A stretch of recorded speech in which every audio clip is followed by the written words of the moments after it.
96.7 KCAL rocks Patrick in the morning on your Monday. Time to talk some sports with our guy, Pep. What's going on, Pep? Listen, Patrick, good morning to you. Good morning to everybody out there, especially you Dodger fans still reeling over that tough loss, get knocked out of the playoffs by the Padres. And I'll say this, the rally goose, Patrick, is a real thing.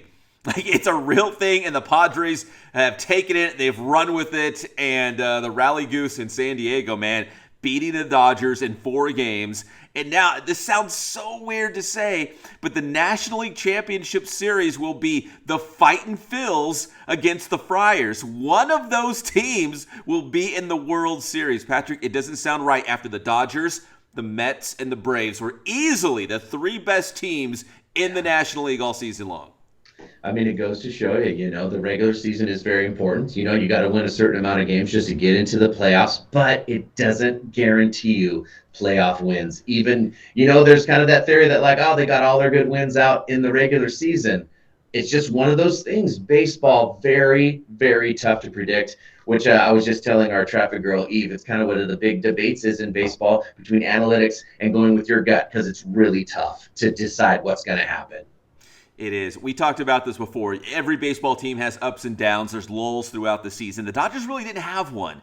Well, we found out when they were going to have one. It was in the playoffs, and they picked the wrong time just to have a couple bad games, and that was it because they dominated the Padres all season long. So, yeah, baseball's a funny thing. Just because you are the best team going into the playoffs, and Patrick, you know this, talking about that great Seattle Mariners team about 20 years ago, or actually a little bit longer than that, it just doesn't matter. It just doesn't matter. Whoever's hot and playing good baseball in the playoffs is going to win, and the Padres are playing good baseball.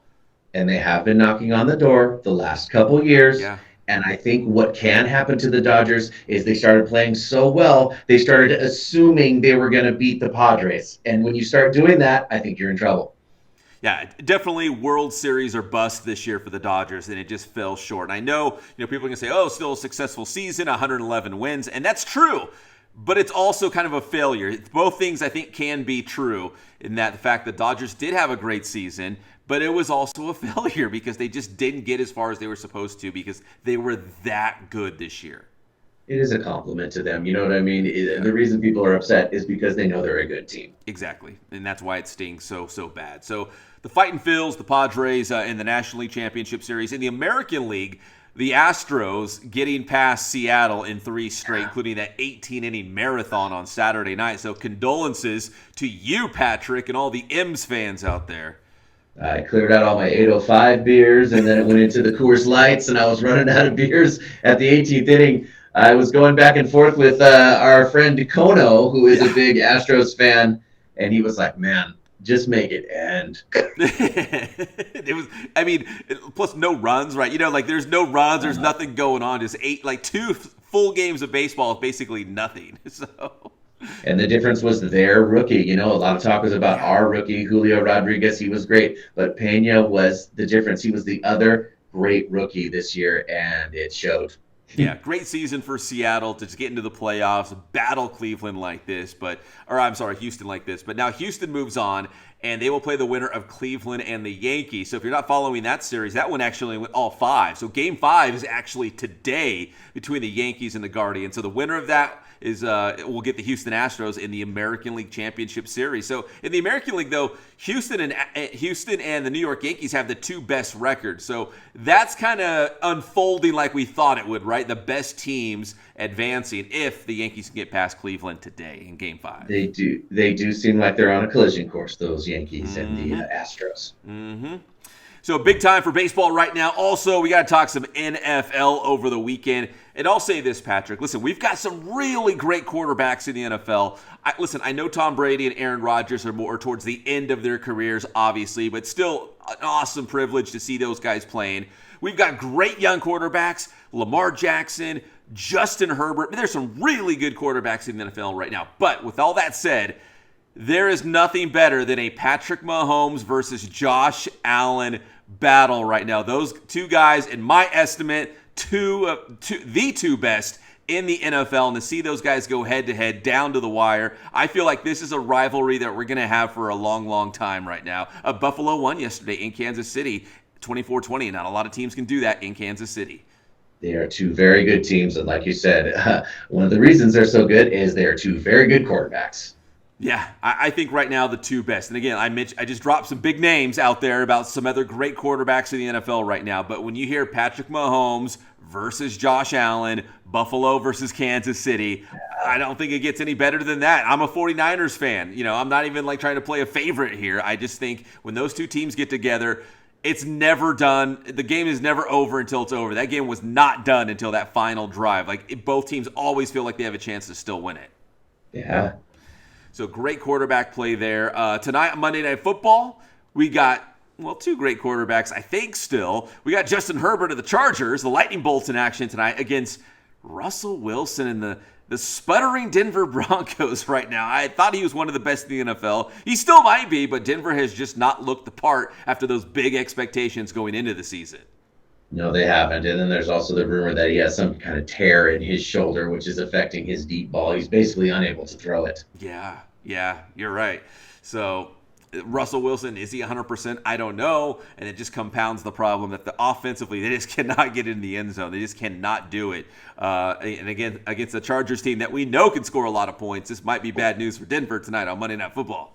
Russell Wilson just making Pete Carroll look like a genius. Yeah, maybe he cut ties right at the right time. He knew. He's like, hey, let's give the ball to Geno Smith, man. Geno's going to pile up some numbers here. Yeah. In Seattle. And hey, congrats to Philadelphia, man. The Eagles are still the only undefeated team in the NFL. They held off the Cowboys 26-17 on Sunday Night Football. So yeah, just one undefeated team left, man. And it is Philadelphia. And I don't think most people didn't see this coming. Yeah, Philadelphia, tough team. They're very sound, if you will.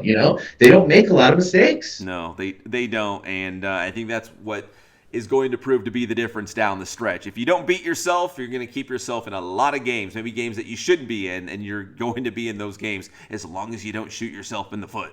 And they're not doing that. That was a classic Eagles-Cowboys game. They were fighting, and it was getting nasty. I mean, they hate each other. Oh, yeah, that's a big-time rivalry. Yeah, so to see that kind of rekindled because they're both pretty good now, that's a lot of fun. Oh, and the Giants won again. They beat Baltimore. Like, what? Can we put some respect on the Giants now? 5-1. Like, these guys are unbelievable. The Jets, too. I don't know what's going on in New York. I mean, there was a lot of great games yesterday. Yeah. Jets are 4-2. Last time the Jets and Giants were relevant in the same season, I think I was in 7th grade or something. Like, it's been a long time. I can't even remember.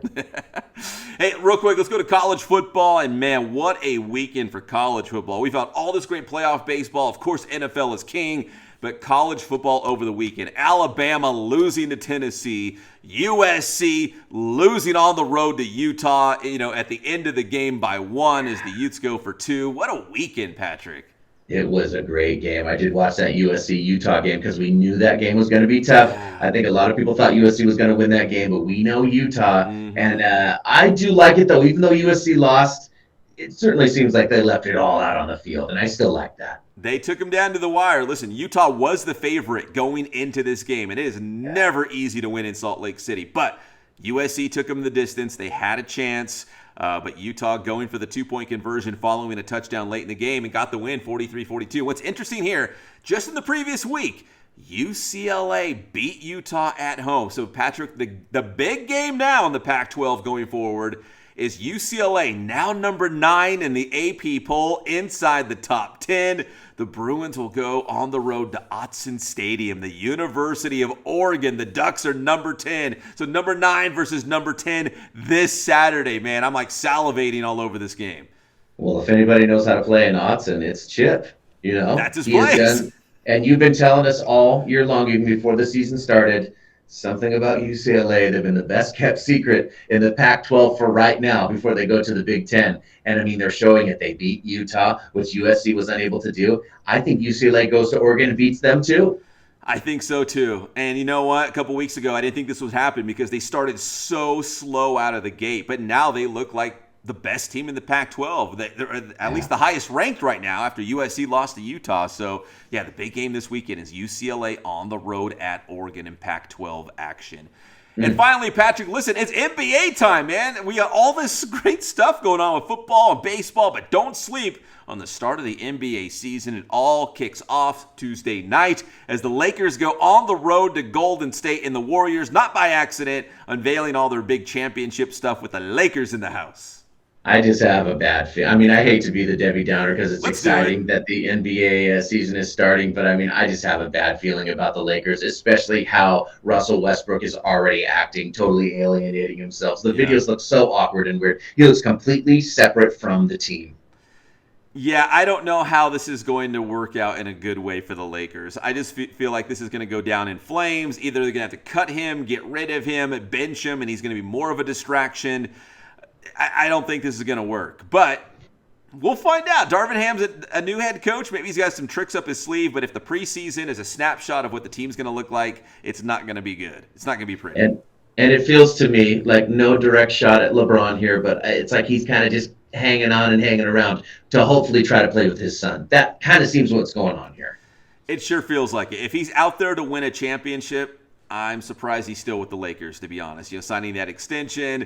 You think he would have maybe gone elsewhere if collecting rings was his thing? Because this sure doesn't look like a championship team. Well, he's Mr. Movie Dude, and see, he wants to run his big business out of LA. So that is also a large part of it. You're right. He's in the right spot for post-basketball career, which he's already started, but to really see that come to fruition, to be in Los Angeles. But if he's collecting rings, it's not the place. At least I don't think it is. No, it is not. We will talk to Pep coming up on Thursday. We'll have more to talk about because more will be developed by then, especially we'll see what happens with the Yankees tonight and your Monday Night Football. We'll see what the Chargers can do, right, against the old Russie Wilson. I hope the Chargers get a big win. We're gonna find out. Hopefully, this is not the week that Denver figures it out and flips the switch on the season. Pep, tell me how to get your stuff. Get my stuff on Inland Sports, Instagram, Facebook, Twitter. We also have the Inland Sports YouTube channel. Go check it out, and you can smash that subscribe button for us. We'd really appreciate it. Thanks, Pep. That's it.